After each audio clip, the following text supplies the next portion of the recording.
12월 15일 주일 예배를 시작하도록 하겠습니다. 여호와는 나의 목자시니 내게 부족함이 없으리로다.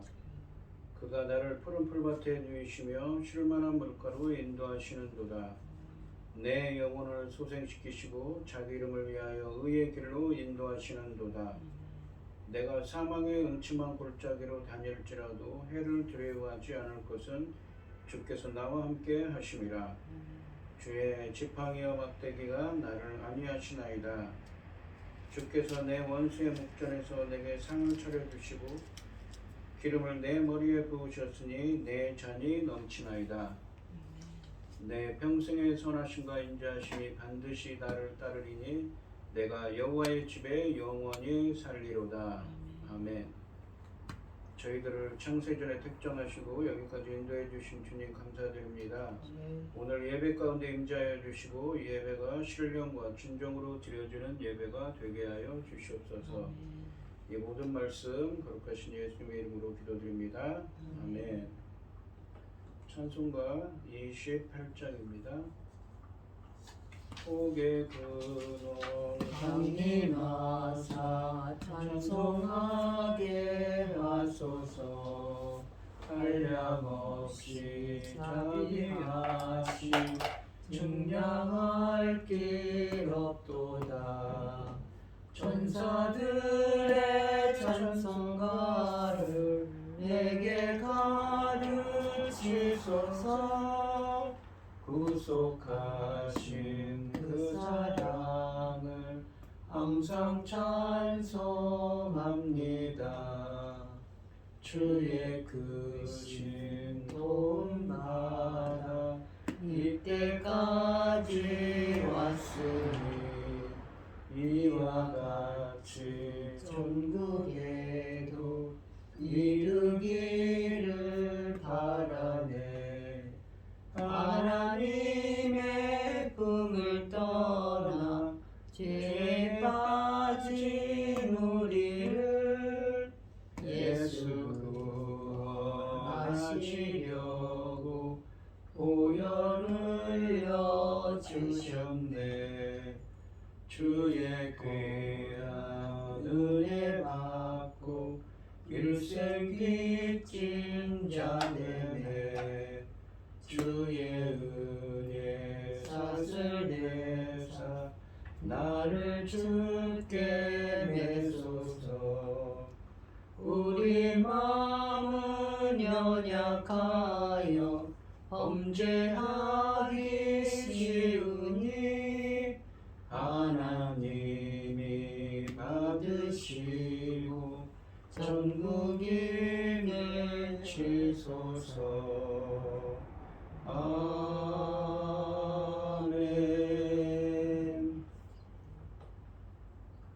사도신경하심으로 신앙 고백하시겠습니다.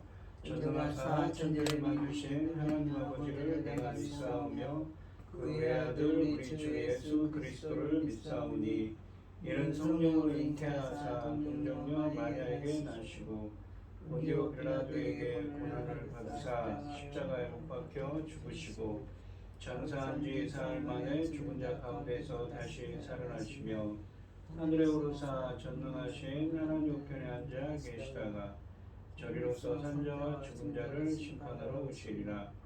성령을 믿사오며 거룩한 공예와 성도가 서로 교통하는 것과 죄를 사하여 주시는 것과 몸이 다시 사는 것과 영원히 사는 것을 믿사옵나이다. 아멘.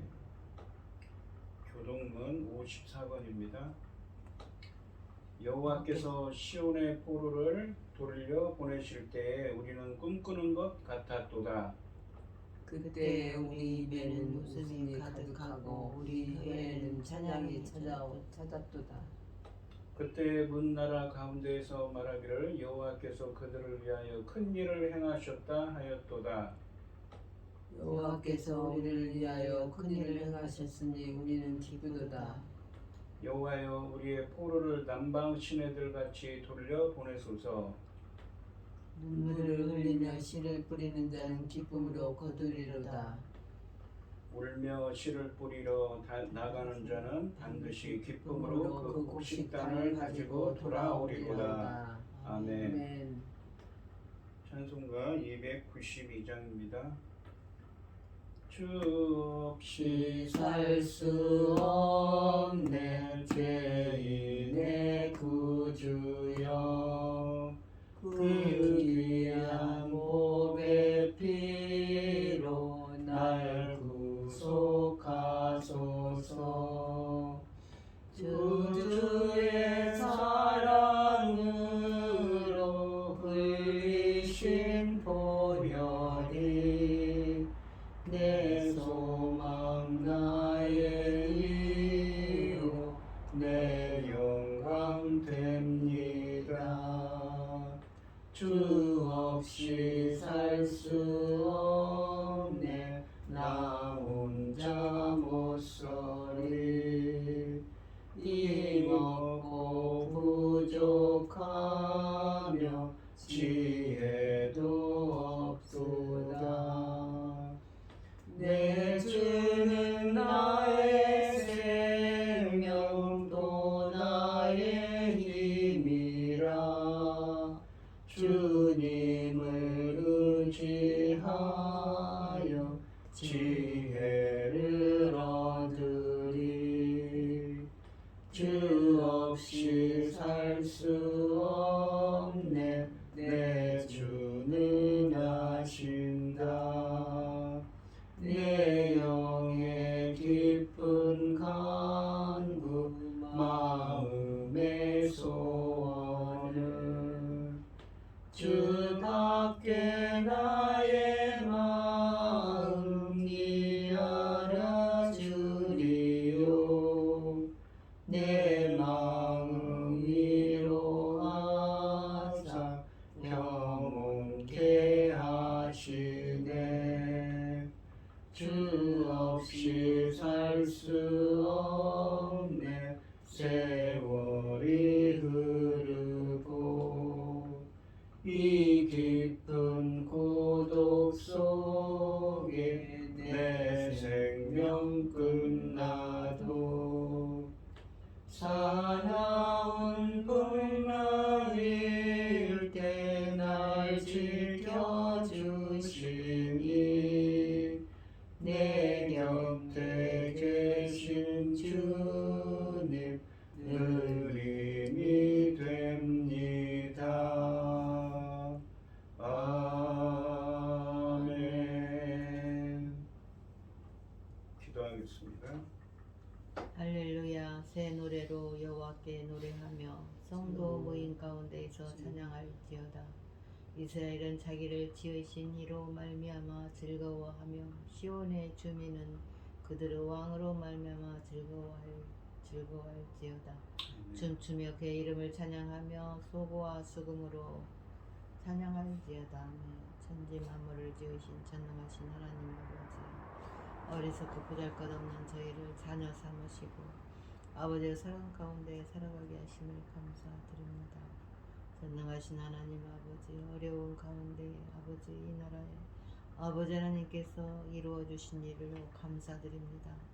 아버지 하나님, 우리는 다 제 갈 길로 가고 아버지 기뻐하신 길을 모르고 살아오다가 아버지 하나님 어려운 일을 만났을 때 아버지께 부르짖었더니 아버지께서 문제를 다 해결하여 주셨습니다. 큰 문제를 해결하여 주셨으니 참으로 감사드립니다.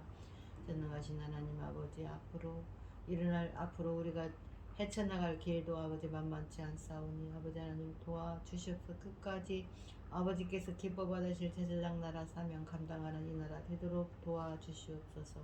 전능하신 하나님 아버지, 어리석고 보잘것없습니다. 아버지 하나님 앞에 항상 부족합니다. 죄송합니다. 아버지 하나님 앞에 아버지 하나님 늘 말씀드리고 있사오나 아버지 하나님 늘 부족하여 죄송하게 짝이 없사오니 아버지 하나님 긍휼을 베푸시고 은혜를 베푸셔서 아버지 하나님 진정으로 아버지께서 이 나라를 제사장 나라로 사명 감당하는 이 나라가 될 수 있도록 도와주시옵고, 아멘. 아버지 하나님 이 천금 같은 귀한 제사장 나라 사명까지 받은 이 나라에 아버지 하나님 주신 사명, 아버지 천금 같은 주신 사명, 열매 거둘 이 시대에 이 주신 사명 감당할 수 있도록 도와주시옵소서.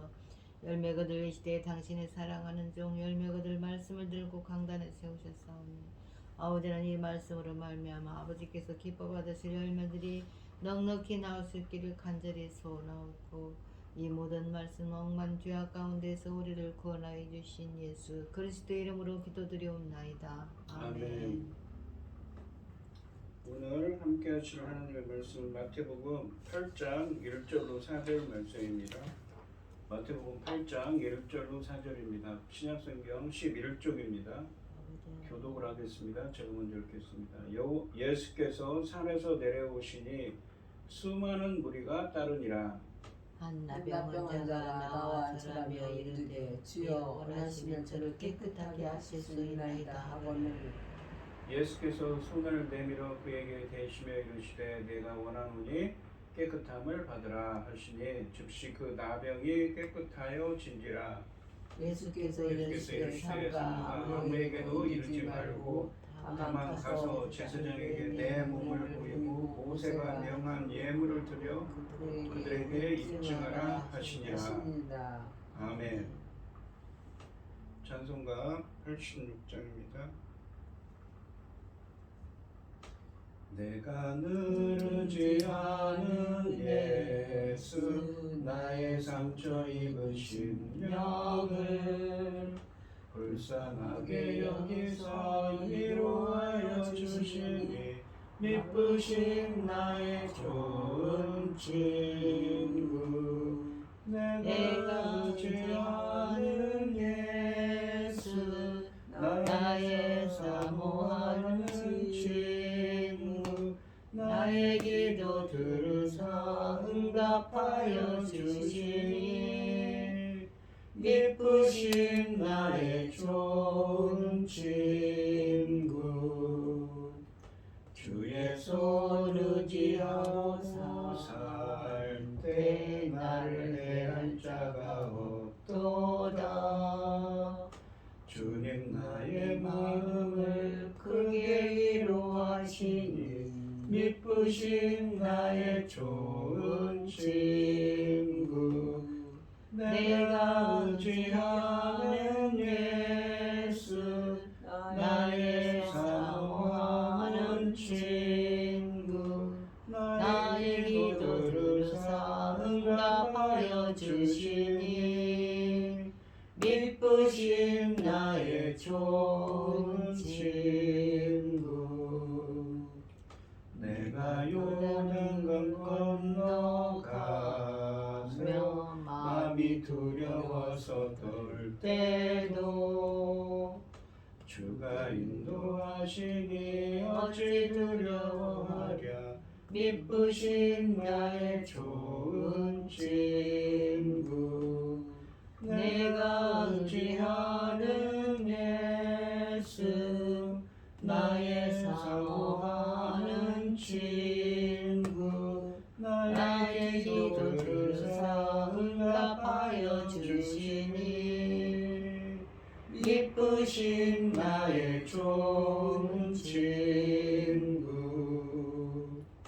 이웃 천국에 올라가서 모든 성도들과 다 함께 우리들을 구하신 주를 찬양하리라 미쁘신 나의 좋은 친구 내가 의지하는 예수 나의 사모하는 친구 나의 기도 들으사 응답하여 주시니 미쁘신 나의 좋은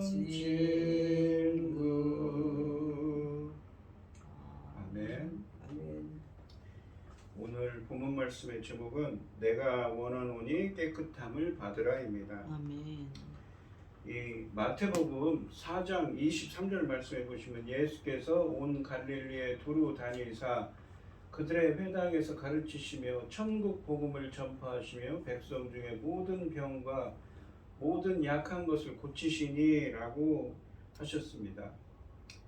23절 말씀은 이 새 용어를 사용해서 예수님의 사역의 세 가지 요소를 확인해 준다고 했습니다. 가르치시고 천국 복음을 전파하시고 그리고 고치시는 치유의 사역을 의미합니다. 이것은 하나님의 통치의 결과로 이루어지는 것입니다. 그리고 누가복음 4장 15절 그리고 44절에서는 이 가르침과 전파함이라는 단어를 구별 없이 사용하고 있습니다. 예수님은 가르침은 결코 천국 복음에서 분리될 수 있는 것이 아닙니다. 그러므로 본문에서 사용하고 있는 이 가르침이라는 말과 전파라는 말 사이에 근본적인 차이는 없다고 보아야 합니다. 그래서 예수님의 하늘나라 사역은 가르침과 치유라는 두 가지로 요약됩니다. 이 가르침과 치유라는 이 의미의 두 가지 의미가 이 마태복음 4장 23절에서 이렇게 사용되었고 이후에 마태복음 5장부터 7장까지는 무엇입니까? 바로 예수님께서 산 위에 올라가서 하신 산상수훈의 말씀입니다. 그러니까 거기서 가르침을 주셨죠. 그리고 오늘 본문 말씀인 이 8장부터는 무엇입니까? 치유에 대해서 예수님의 행하신 치유의 사역을 말씀하고 계십니다. 이 8장부터 9장까지 말씀에서 예수님은 치유의 기적들을 행하심으로 자신의 메시아적 정체를 드러내고 계십니다. 이 5장부터 7장까지 말씀의 산상수훈에서 천국 복음을 가르치시기를 마치신 예수님께서 이 8장부터는 산에서 내려오셔서 사람들을 치유하는 기적을 통해 천국의 하늘나라의 원형을 회복하고 계십니다. 1절 말씀을 보시면 예수께서 산에서 내려오시니 수많은 무리가 따르니라 라고 되어 있습니다. 상반절에 보시면 예수께서 산에서 내려오시니 라고 하시는데 이 5장 1절에 보시면 예수님께서 산에 올라가십니다. 그러니까 산에 올라가셔서 하신 말씀이다 해서 산상수훈이라고 하죠. 이 말씀과 대칭적으로 예수님께서는 산상수훈의 사역이 마무리되었음을 알려주십니다. 하반절에 보시면 수많은 무리가 따르니라 라고 하십니다. 이 아까 보셨던 마태복음 4장 23절로 25절까지 말씀에서 예수님은 사역을 시작하시자마자 많은 사람들의 주목을 받았습니다. 그리고 이 오늘 본문 말씀 앞에 있는 마태복음 7장 28절부터 29절 말씀에 보시면 예수님이 산에서 설교하실 때 무리들은 그분의 가르침에 놀랐습니다. 무리들은 이제 예수님이 마을에서 이 행하시는 기적을 보고 놀랄 것입니다. 2절 말씀해 보시면 한 나병 자가 나와 절하며 이르되 주여 원하시면 저를 깨끗하게 하실 수 있나이다 하거늘 이라고 되어 있습니다. 이 2절 말씀은 헬라어로는 보라라는 의미를 갖고 있는 이두라는 헬라어로 시작합니다. 근데 한글 성경에는 생략되어 있습니다. 이 마태복음에서 이두, 보라라는 말로 시작하는 것은 어떤 특별한 일이 일어날 것을 알려주는 역할을 합니다. 이 2절 말씀은 갑자기 한 나병 환자가 예수님께 나아온 상황을 소개합니다. 1절 말씀에서 언급된 많은 무리는 보이지 않고 한 나병 환자가 등장하고 있습니다. 이 4절 말씀에서는 예수님께서 나병 환자에게 치유받은 사실을 아무에게도 말하지 못하도록 경고하신 점을 고려하면 이 나병 환자가 치유받는 현장에 이 수많은 무리들은 없는 것이지요.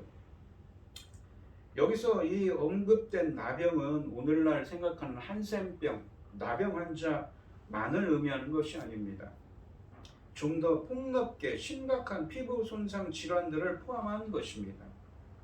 이 레위기에 보시면 13장과 14장의 규정에 따라 나병 환자들은 부정한 자들로 여겨졌습니다. 그래서 그 나병이 낫기 전에는 공동체 안에 들어올 수가 없었습니다. 레위기니까 어떻습니까? 이스라엘 백성들이 출애굽을 해서 이 성막, 하나님의 임재를 상징하는 성막을 중심으로 12지파가 진영을 이뤄서 행진을 합니다. 그런데 그 진영 안에 들어오기 위해서는 이 나병 같은 이 부정한 질병이 없어야 했습니다. 부정한 질병이 나았다는 것을 확인을 받고 들어와야만 했던 것이지요.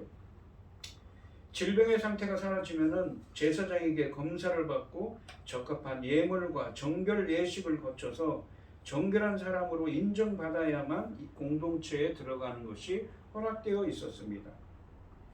그래서 이 나병 환자는 살아있지만 어떻습니까? 죽은 사람처럼 취급받았습니다. 시체에 대한 규정과 나병 환자에 대한 규정은 차이가 없었던 것이지요. 그래서 사실상 구약에서 나병은 사람이 치유할 수 없는 병이었습니다. 당시에는 이 피부병에 낫게 하는 오늘날과 같은 이 약들도 없었기 때문에 그런 거죠. 민수기 12장에 보시면 미리암이 이 나병에 걸렸었고, 열왕기하 5장 말씀에 보시면 이 아람왕의 장수인 나아만 장군이 나병에서 치유받은 이야기가 나오지만 모두 하나님의 능력에 따른 결과였습니다. 하나님 외에는 치유할 수 없는 병이기 때문에 피부병에 대한 규례를 기록한 이 레위기 14장을 보시면 치료하는 수단을 전혀 거론하지 않고 있습니다. 제사장은 병을 치료하는 사람이 아니라 병에 걸렸는지 병이 나았는지 검사만 하는 사람입니다. 이런 점에서 이 레위기의 규례는 이 치료 절차가 아니라 의식 절차를 기록하고 있는 것입니다. 이런 나병 환자들은 레위기 13장과 14장 말씀처럼 부정한 자들로 간주되어서 예수님 당시 그들은 예루살렘을 비롯해서 성곽으로 두른 성들에는 들어가지 못했을 것입니다. 왜냐하면 이 피부병에 옮는다고 생겨서 피부병이 걸린 나병 환자를 만지는 것도 금지됐거든요. 이처럼 그들에게는 엄중한 사회적인 낙인이 찍혀 있었습니다. 그들이 일반 사람들을 만나는 것은 제한된 범위에서만 가능했던 일입니다. 이 본문의 나병 환자는 이처럼 제한된 기회를 활용해서 예수님을 만나러 나왔습니다. 5절 말씀에서는 예수님께서 가버나움에 들어가신다는 설명이 나옵니다. 그렇다면 1절에서는 산에서 내려오신 예수님은 가버나움으로 가는 길에서 나병 환자를 만나신 것입니다. 그가 예수님에게 손을 뻗으면 닿을 위치까지 온 것은 분명하게 율법을 어긴 행위였습니다.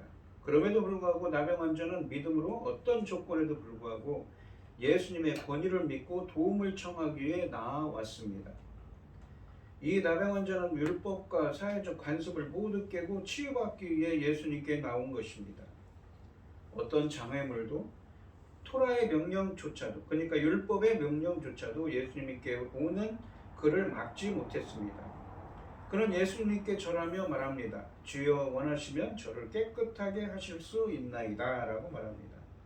당시 사회적 지위가 높은 사람에게 절하며 그를 주님, 큐리오스라고 주여라고 일반적으로 부르지만 드물지 않았다고 합니다. 하지만 이 나병 환자의 뒤이은 말은 그의 그러한 행동과 주님이라는 호칭 사용이 그 이상의 의미가 있었음을 시사하고 있습니다.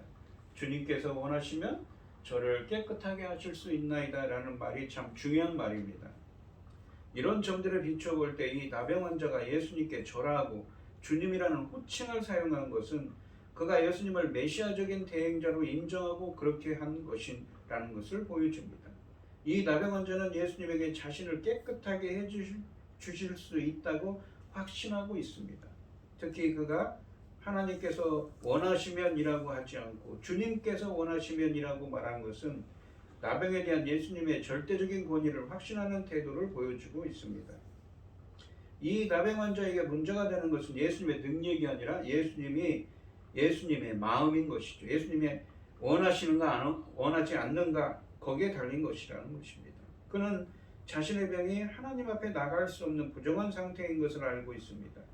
나병 환자는 이제까지 불치병이기 때문에 슬프기도 하지만 부정한 인생으로 하나님과 사회에서 격리되었기에 슬픈 세월을 보냈습니다.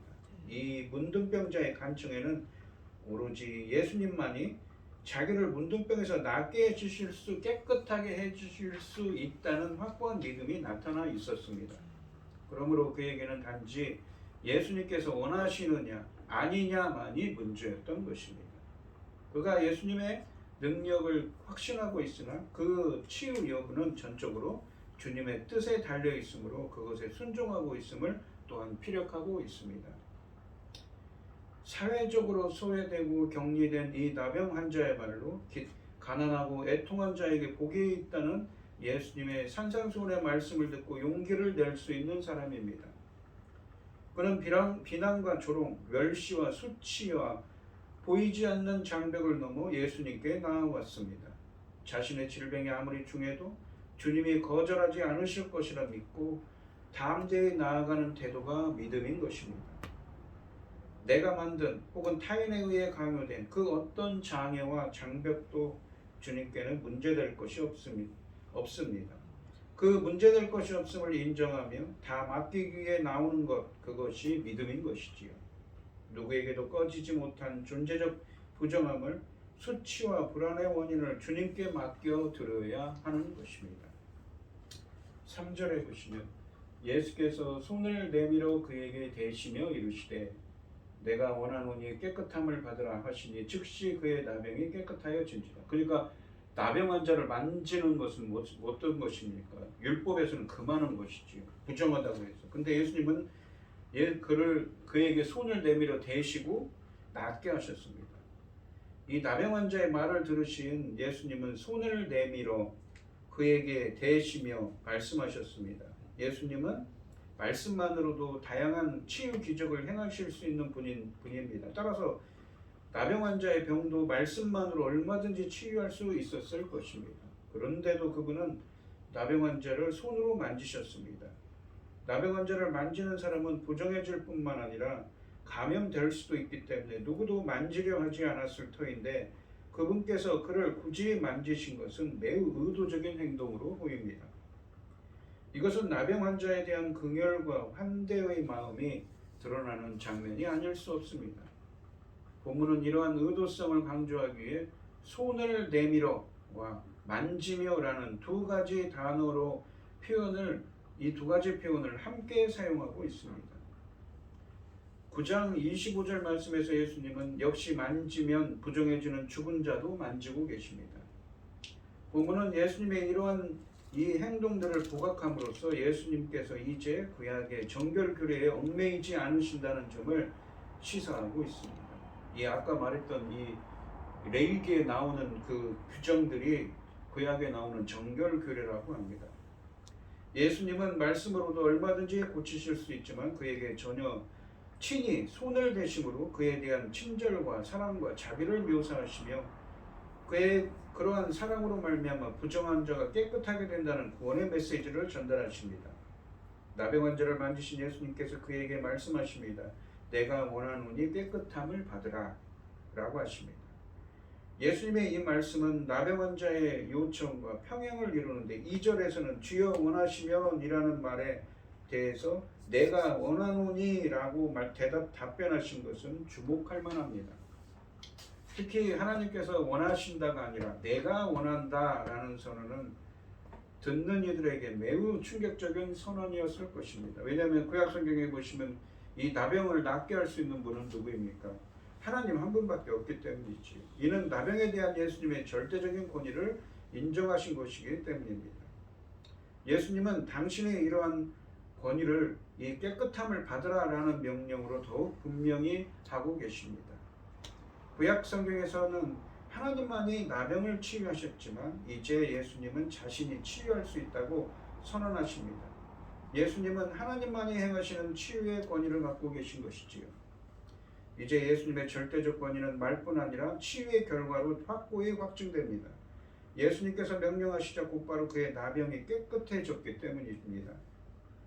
구약의 정결 규례에 따르면 나병 환자를 만진 자에게 나병이 영향을 끼쳐서 그를 부정하게 만드는 데 반해서 예수님의 경우에는 그분의 치유의 능력이 나병 환자에게 영향을 끼쳐서 그를 깨끗하게 만든 것입니다. 예수님은 부정에 감염되지 않고 반대로 거룩함을 전염시키셨습니다. 정반대의 전염이 일어난 것이지요. 말하자면 예수님이 나병 환자에게 오염된 것이 아니라 나병 환자가 예수님의 거룩함에 의해 정결하게 이 전염이 되어서 정결하게 된 것입니다. 특히 이 즉시라는 말, 곧바로라는 의미의 즉시 그의 나병이 깨끗하여진지라라고 되어 있습니다. 이 뉴세우스라는 헬라어를 사용하는 즉시라는 표현은 그분의 절대적인 권위를 더욱 강조합니다. 이것은 열왕기하 5장 10절로 14절 말씀에서 엘리사가 나아만 장군을 치유하는 데 상당한 절차와 시간이 필요하다는 점에 비추어 볼 때 더욱 괄목할 만합니다. 예수님은 이 놀라운 치유 기적이 당신의 메시아 신분을 확증하는 데 필요한 증거가 된다는 점을 11장 5절 말씀에서 확인해 주실 것입니다. 4절 말씀에 보시면 예수님께서 이르시되 삼가 아무에게도 이르지 말고, 그러니까 아무에게도 삼가라는 말은 조심하라는 의미로 있습니다. 유의하다는 하라는 것이죠. 다만 가서 제사장에게 내 몸을 보이고 모세가 명한 예물을 드려 그들에게 입증하라 하시니라. 제사장에게 몸을 보이고 모세가 명한 예물을 드리는 것은 무엇이냐면 이 레위기에 들어있는 규례입니다. 그렇게 해야 다시 공동체 안으로 들어올 수가 있거든요. 이처럼 놀라운 일이 일어났는데도 치유받은 자에 대한 예수님의 명령은 의외였습니다. 예수께서 이르시되 삼가 아무에게도 이르지 말라고 하십니다. 아무에게도 말하지 않도록 주의하라는 말씀입니다. 소위 메시아적 비밀 명령이 마태복음에서는 여기에서 처음 나타나고 있습니다. 이 비밀 유지 명령은 아마도 메시아에 대한 그릇된 환상과 기대로 과열될 수 있는 왜곡된 인기나 오해를 최소화하기 위한 조치로 보입니다.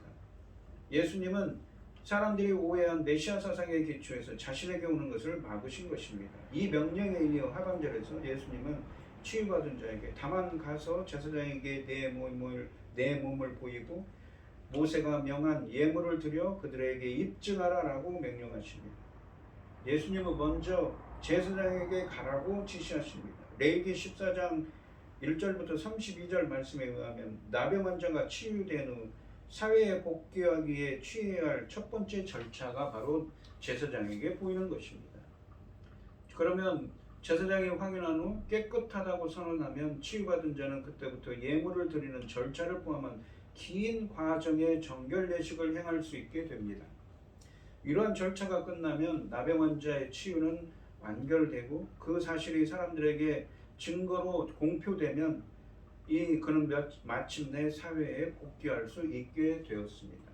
이처럼 예수님께서는 비록 문둥병자와의 접촉을 금하는 율법 규정을 어기시기는 하셨지만 율법의 계명들을 되도록이면 준수하라고 노력하십니다. 또한 예수님이 나병에서 치유받은 사람에게 율법과 제사장의 지시를 따르도록 한 것은 율법이나 선지자를 폐하라는 것이 아니라 성취하기 위해서 왔다는 이 마태복음 5장 17절 말씀의 관점에서 해석될 수가 있습니다. 그러니까 예수님께서 율법을 폐하러 온 것이 아니라 구약의 율법을 폐하러 온 것이 아니라 율법을 완성시키러 오셨다고 그랬죠. 그러면서 많은 규정을 얘기해도 오히려 너 생각만 해도 행하는 것이 생각만 해도 죄라고 하면서 율법을 오히려 강화한 측면도 있었습니다.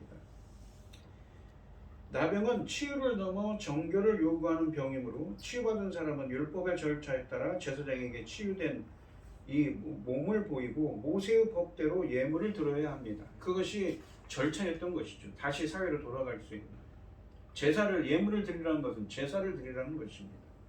이처럼 예수님께서 치유받은 자에게 명령하신 조치는 치유받은 자의 사회적 치유 회복을 위한 것일 뿐 이 정결 규례 자체의 지속적 유효성을 인정하신 것으로 이해할 필요는 없습니다. 앞서 지적했듯이 예수님께서 나병 환자를 일부러 만지신 행동은 이러한 이해가 적절치 않음을 확인해 줍니다. 사실 예수님의 구약의 말씀의 성취라는 율법을 폐하는 것이 아니라 율법을 완성시키러 왔다는 마태복음 5장 17절 말씀은 정결 규례를 문자적으로 지키는 것이라기보다는 정결 규례가 궁극적으로 목표하는 참된 정결, 즉 예수 그리스도에 의한 영적인 정결로 드러났다고 할 수가 있습니다. 이 3절 말씀을 다시 보시면 예수께서 손을 내밀어 그에게 대심에 이르시되 내가 원하노니 깨끗함을 받으라라고 하시죠.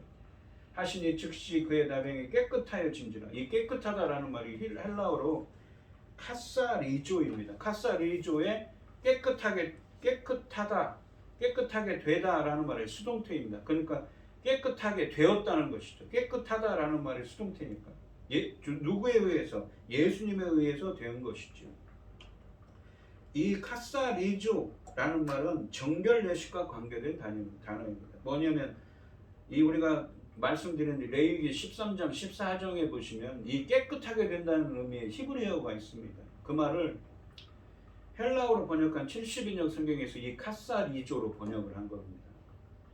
그러면서 이 정결 예식이라는 것이 있습니다. 우리가 요한복음 2장에 보시면 항아리가 나오죠. 예수님께서 그거를 결례에 쓰는, 정결 예식에 쓰는 항아리라고 표현을 합니다. 결례, 이 정결 예식을 줄여서 결례라고 합니다. 한자로. 근데 이 정결 예식은 무엇이냐면 이렇게 하나님과 인간의 관계 회복에 있어서 가장 중요하고 가장 먼저 해야 할 부정의 제거를 위해서 가졌던 의식입니다. 그러니까 아까도 말씀드렸듯이 이스라엘 백성들이 성막을 중심으로 12지파가 행군을 합니다. 진영을 갖춰요. 그것이 이제 진영의 모습이 있죠. 무엇입니까?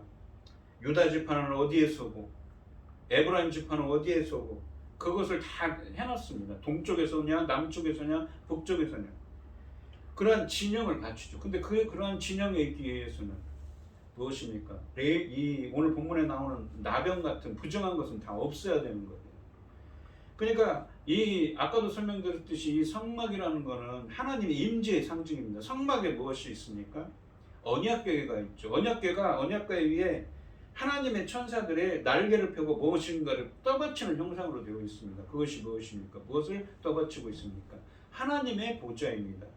하나님의 보좌에 거기에 앉으신 지성소에 보시면 그 하나님의 보좌를 떠받치고 있는 형상이죠. 그래서 이 법궤는 하나님의 임재를 상징하는 것입니다. 그리고 그 임재가 상징하는 법궤가 있는 곳, 지성소, 성소 있죠. 성막은 그런 것이죠. 그러니까 그 성막에 있는 진영에 나아가는 것, 이것은 무엇입니까? 부정한 것, 더러운 것을 다 제거해야 한다는 의미를 담고 있는 것입니다. 그러한 예법이 정결 예식이죠. 그리고 그 정결 예식에 쓰였던 단어가 히브리어가 있는데 그거를 번역한 단어가 이 깨끗하여 진지라라는 카사리조라는 헬라어라는 것입니다. 이 구약에 5대 제사가 있는데 그 중에서 이 속죄제를 의미하는 단어가 있습니다. 이 구약의 레위기의 5대 제사 중 속죄제는 정결이 주요한 요소입니다. 레위기 4장과 5장에 보시면 속죄제를 의미하는 하타트라는 말의 어근은 하타, 죄를 짓다는 말입니다. 거기에서 파생된 말이죠. 그러므로 속죄제를 학자들은 뭐라고 얘기하냐면 정결제라고도 부르고 있습니다. 이 종교개혁자인 칼빈은 우리 인간이 어떻습니까? 창세기 3장에서